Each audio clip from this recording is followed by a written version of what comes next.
بسم اللہ الرحمن الرحیم السلام علیکم ورحمۃ اللہ وبرکاتہ یا علی مدد علیہ الصلاۃ والسلام۔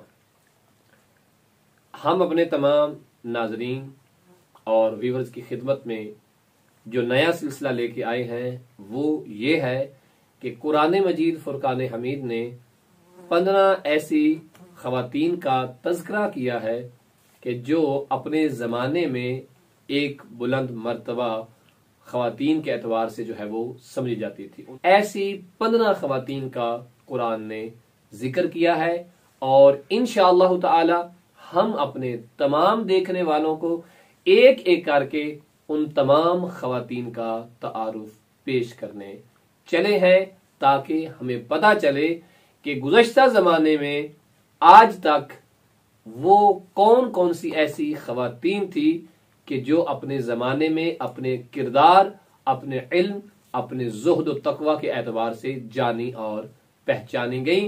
ان میں 15 خواتین کا تذکرہ خود قرآن مجید فرقان حمید میں موجود ہے۔ تو آئیے آغاز کرتے ہیں۔ ان 15 خواتین میں جن کا تذکرہ قرآن نے کیا ہے ان میں پہلی خاتون جناب حضرت حوا علیہ السلام ہے۔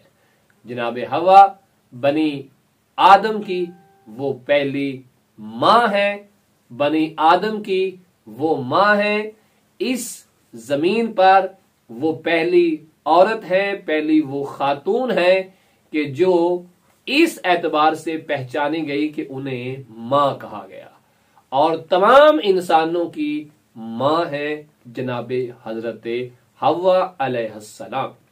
جناب حوا کا تذکرہ قرآن مجید میں موجود ہے کہ جب پروردگار نے جناب حضرت آدم علیہ السلام کو مخاطب کیا تو فرمایا وَقُلْنَا يَا آدم مُسْكُنْ أَنْتَ وَزَوْجُكَ الْجَنَّةَ، اے آدم علیہ السلام آپ اور آپ کی بیوی کہاں سکون اختیار کرے؟ جنت میں۔ یا ایک اور مقام پہ ارشاد فرمایا قال اللہ یا آدم یا حوا اسکنا جنتی، آپ دونوں میری جنت میں سکونت اختیار کریں اور جو دل میں آئے وہ کھائے پیئیں، لیکن اس ممنوع شجر کے قریب نہیں جانا۔